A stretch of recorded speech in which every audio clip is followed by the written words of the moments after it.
Olá, bem-vindo, bem-vinda a mais uma edição do programa China, lições de um projeto nacional, em que eu, Fausto Oliveira, apresento, junto com meu amigo Diego Pautasso, lá do Rio Grande do Sul, uma dobradinha de conhecimentos entre indústrias e tecnologias e processo econômico chinês. Hoje nós vamos abordar aqui, para explicar para você de maneira, como sempre, muito bem objetiva, muito clara e curta, com vídeos de no máximo 20 a 25 minutos, o programa Made in China. Como é que a China está se atualizando nas novíssimas tecnologias de produção? Você já deve ter ouvido falar na indústria 4.0. Esse termo que se popularizou compreende, na realidade, uma série de coisas diferentes. Por exemplo, o uso do Big Data, o uso da nanotecnologia, a impressão em 3D, a chamada manufatura aditiva, a inteligência artificial, os controles computacionais de processos produtivos, ou seja, é uma série de implementações tecnológicas que vão desde a indústria mais básica, ali, vestuário, alimentos, até realmente a produção de bens e serviços dos mais avançados, tecnologias militares, satelitais, coisas assim realmente de fronteira tecnológica. Bom, o Diego está aqui já com o seu chimarrão bem quentinho ali no Rio Grande do Sul, no meio do inverno, já se protegendo, né, no hábito gaúcho de tomar o seu amargo, e ele vai comentar. Diego, bem-vindo, obrigado mais uma vez de estar aqui comigo. O que é esse programa Made in China e como é que ele está levando a um novo patamar aí o processo econômico chinês? Valeu, é contigo. Olá, Fausto, satisfação estar aqui falando contigo e falando com o pessoal que nos acompanha. Então, a China, ela observou, inclusive, a experiência da Alemanha, as suas feiras tecnológicas. A Alemanha preparava já um salto tecnológico, criou e cunhou o conceito de indústria 4.0, e os chineses, de pronto, já desenharam um programa em 2015 chamado China 2025, né, cujo objetivo era definir áreas de vanguarda tecnológica, mais especificamente 10 áreas, e a partir daí criar um conjunto de políticas, de ações de financiamento voltada à promoção desses setores. E como você citaste alguns, né, Big Data, robótica, internet das coisas, inteligência artificial, impressão 3D, nanotecnologia, biotecnologia, armazenamento de energia, novos materiais, por exemplo, grafeno, computação quântica, entre outros tantos setores. E ao longo dessa década, portanto, de 2015 a 2025, o objetivo era alcançar até 70% de autossuficiência em indústrias de alta tecnologia. Se trata, em última instância, de internalizando os elos da cadeia produtiva dos setores de vanguarda e aumentando, portanto, a participação chinesa nesses mercados, né, que são absolutamente competitivos e de alto valor agregado. E você acha, Diego, que eles têm capacidade de conseguir internalizar até 70% da tecnologia, que é uma tecnologia que ainda está sendo descoberta, está sendo produzida, né? No período que resta daqui até 2025, como é que você avalia isso? Olha só, essa tua questão é interessantíssima, né, Fausto? Nota uma coisa, hoje mesmo eu vi a notícia de que a BYD, que foi, aliás, um dos temas que nós tratamos em outros programas aqui, indústria automotiva, a BYD, que é uma empresa chinesa especializada em veículos motorizados por motores elétricos, ultrapassou a Tesla, que é considerado aí, né, o frenesi da indústria ocidental americana, na venda, nesse primeiro semestre, de veículos, então, com esse perfil de motorização. Obviamente que a briga é muito complexa, com países como Alemanha, Japão, Coreia do Sul, mas a China tem avançado em alguns setores, por exemplo, computação quântica, né, a China já está na dianteira tecnológica. Nós falamos aqui um pouco da agricultura chinesa, que é muito desconhecida, em parte impulsionada por grandes avanços em biotecnologia, né, em novas sementes, em novos processos produtivos, mecanização. Então, a China tem avançado. O setor de energia limpa, sobretudo painéis fotovoltaicos, por exemplo, sem sombra de dúvida, é aquele em que a China avança mais rápido. É claro que há sempre gargalos, há uma disputa muito pesada com os Estados Unidos. Por exemplo, o caso da indústria de microchip talvez seja a mais pesada de todas, mas, por exemplo, os chips maiores, né, a China já tem um domínio amplo no mercado e já está projetando né, avançar nos microchips, que são aqueles de menor tamanho e, portanto, aqueles da fronteira tecnológica. Pois é, o pessoal gosta muito, o pessoal que quer falar mal da China aqui no Ocidente, né, gosta muito de apontar a dificuldade que é você fazer um catch-up, né, ou seja, você alcançar o nível dos líderes, né, na área dos microchips. Mas esquece que, na realidade, o conjunto de tecnologias aí que compõem essa nova fase da produção, que a gente chama de industrial, mas está para além da indústria tradicional, né? Já é uma coisa que se imiscui, que se mistura com o sistema produtivo como um todo, né? Por exemplo, a confecção das chamadas cidades inteligentes, a nova arquitetura, a nova infraestrutura, tudo isso está integrado nisso que nós chamamos de nova indústria, né? Então, na verdade, o conjunto de tecnologias dessa nova indústria é muito mais amplo do que apenas o microchip. O microchip é, vamos dizer assim, um elemento material indispensável para o funcionamento disso tudo. Mas, né, tê-lo ou não tê-lo não é tão determinante quanto ter um bom domínio sobre o conjunto dessas outras tecnologias. E aí, Diego, eu gostaria de chamar a atenção para a questão, por exemplo, dos novos materiais, da biotecnologia, da robótica e da inteligência artificial, que são coisas em que a China anda muito bem e que o Brasil, comparativamente, poderia também andar melhor.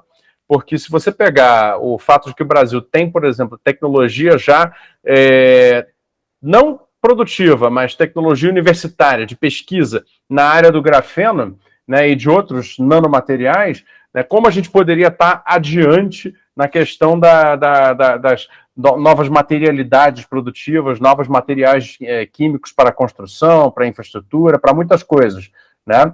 Eu queria te perguntar, como é que tu vê especificamente na China essa questão dos novos materiais, das outras tecnologias que não são o microchip? Assim, você falou da BID, mas e o restante? Tem vários setores, por exemplo, os Estados Unidos ainda não entraram no 5G, né?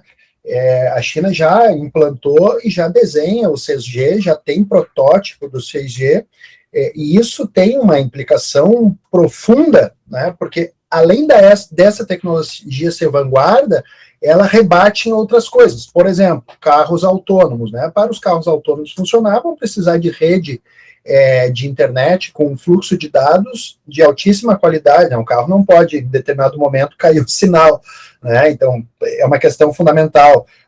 Procedimentos cirúrgicos que vão poder ser feitos à distância, vão depender justamente dessa internet de altíssima qualidade, sem falar nos efeitos laterais, por exemplo, o caso das Big Techs, né? A China já compete com os Estados Unidos nos mais variados setores de Big Tech, desde o e-commerce, com a Alibaba, né, AliExpress, por exemplo, e outros setores de ponta.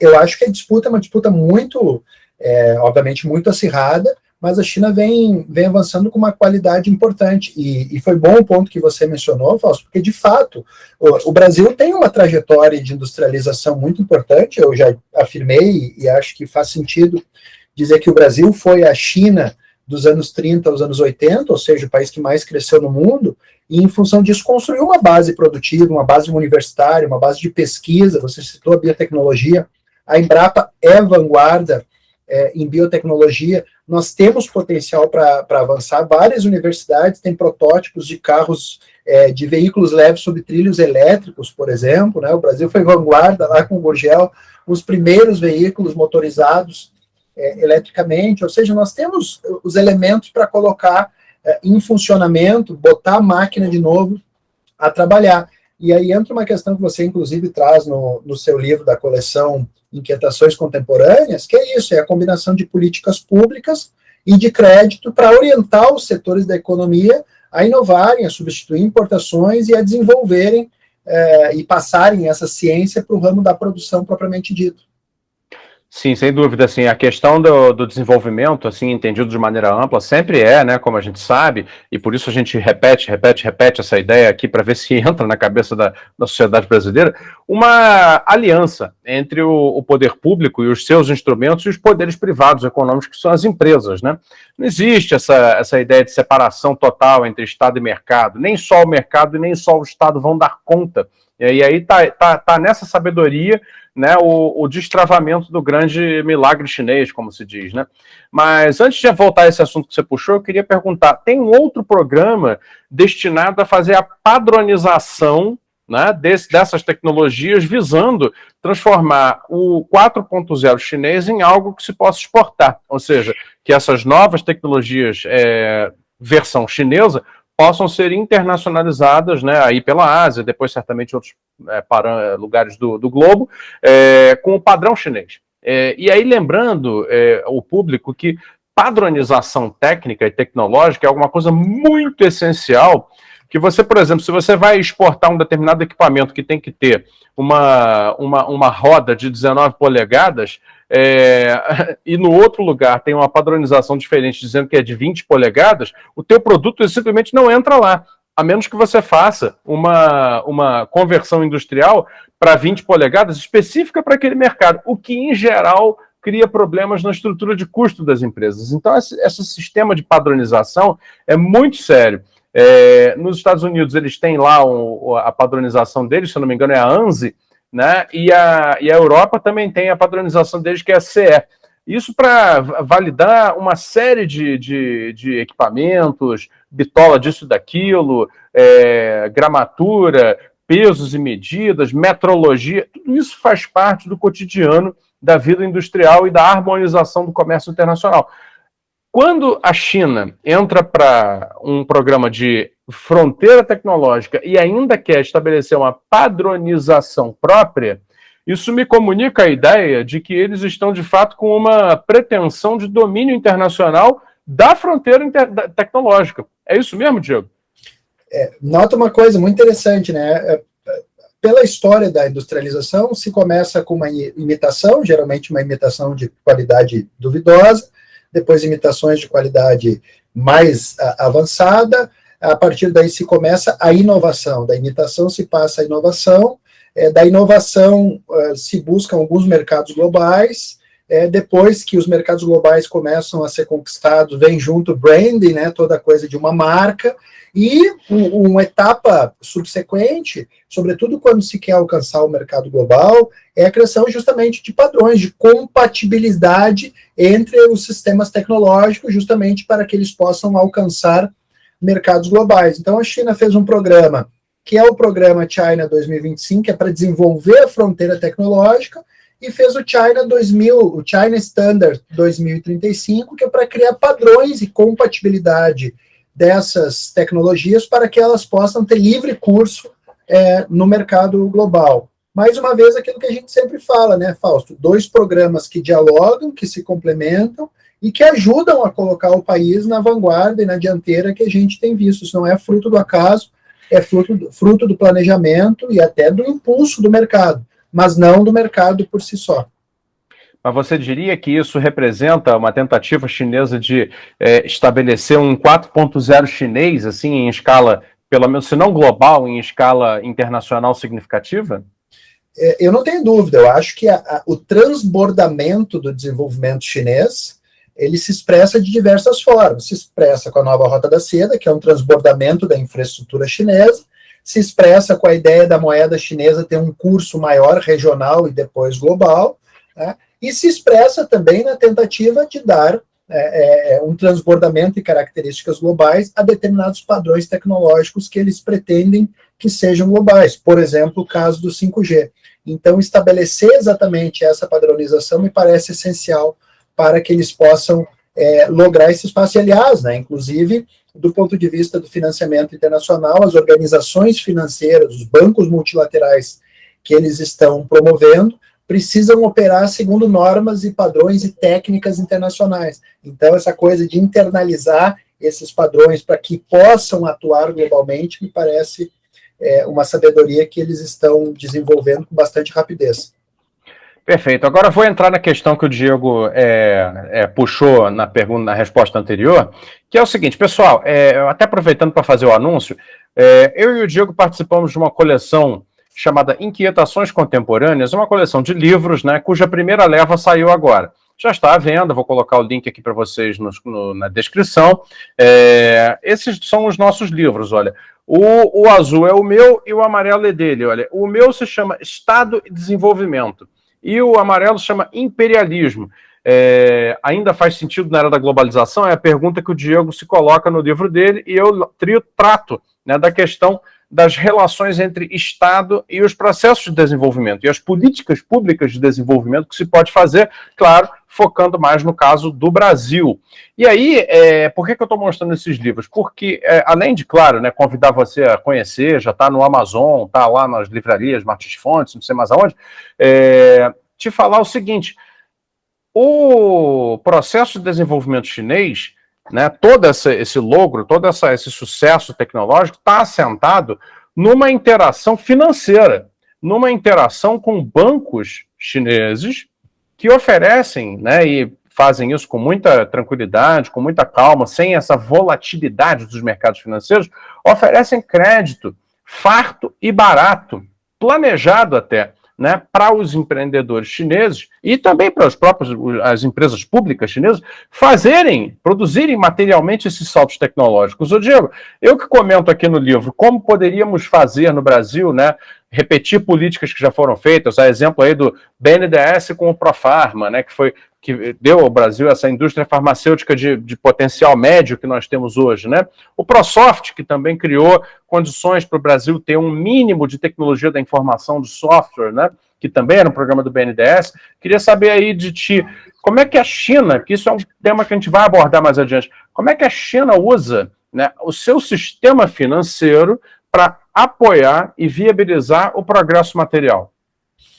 Eu iniciei semana passada os fios sobre o sistema financeiro e bancário chinês, nós vamos abordar aqui no nosso programa semana que vem, e não há a menor dúvida de que o crédito a longo prazo, barato, com carência e direcionado politicamente, como política pública, escolhendo setores, né, condicionando a inovação, condicionando o emprego, são ferramentas absolutamente essenciais do desenvolvimento, né?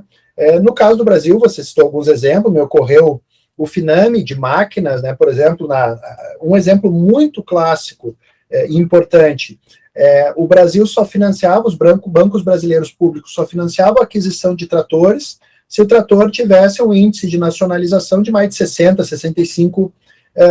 Isso forçava mesmo as multinacionais a produzirem aqui e a comprarem as peças aqui.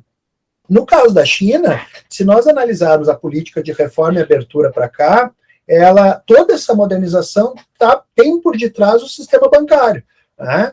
Ou seja, a China criou, se não me falha a memória, 7 ou 8 bancos especializados, cada um direcionado a promover crédito para o setor agrícola, para o setor da construção civil, para o setor industrial, para o setor do comércio, para o comércio exterior, e, obviamente, o crédito abundante e barato, direcionado, permitiu que, com a sua política pública, alavancasse os mais variados setores da economia. Isso me parece, mais uma vez, uma trajetória que o Brasil já fez, né? Inclusive, vou comentar isso num fio ao longo da semana. O Vargas, quando assume o governo do Estado em 28, aqui no Rio Grande do Sul, a primeira coisa que ele faz é criar o Banco do Estado, né? E depois ele iria replicar isso aí com a criação do BNDE, que depois vira BNDES, né? Se nós pegarmos a nossa história da industrialização, ou tem por detrás o BNDES, ou o Banco do Brasil, ou a Caixa, seja o setor do crédito agrícola, o Plano Safra, seja o crédito para aquisição de imóveis, seja para a promoção de setores industriais, como você citou. Então, me parece, obviamente, que o Brasil retomar o desenvolvimento implica colocar os bancos, o sistema de crédito, a serviço do desenvolvimento com políticas públicas bem claras. Para nós não tem nenhuma dúvida, mas nós, infelizmente, estamos numa disputa de opinião em relação a isso, com poderes muito fortes, né, muito poderosos, que dizem que isso tudo é uma grande besteira, que nós temos que abrir o Brasil, deixar a competição livre acontecer, etc, etc. Então eu queria agradecer ao Diego por mais um programa China, Lições de um Projeto Nacional, porque essa é a nossa função aqui. A gente está se propondo um objetivo de trazer da China lições para o Brasil. Lições de quê? De um projeto de país, né? Lições de um país que diz para onde vai, mobiliza os esforços, planeja e executa de acordo com o seu planejamento e obtém os resultados. Não à toa, é um país que conseguiu tirar em 40 anos nada menos, pessoal, do que 850 milhões de pessoas. 850 milhões de pessoas da situação de pobreza e colocar na classe média. Isso é um fato inédito na história do mundo. Isso vai ficar para a história da humanidade como um logro socioeconômico daqueles que vai ter que ser estudados pelos séculos vindouros. Então, assim, agradecer a você que nos assiste e recomendar mais uma vez, olha, esse trabalho tem tudo a ver com o ambiente escolar. Então, se você trabalha em escola, conhece gente que trabalha em escola, seja parente, amigo, etc., manda esse vídeo para eles, manda os outros, porque realmente é um material que está se conformando, muito útil para professores e alunos, aí, principalmente de ensino médio ou primeiros anos de universidade, mas, claro, sem excluir o interesse individual de você que está querendo formar sua visão de mundo. É isso. Diego, muito obrigado, até a próxima semana, hein? Abraço a todos, até mais.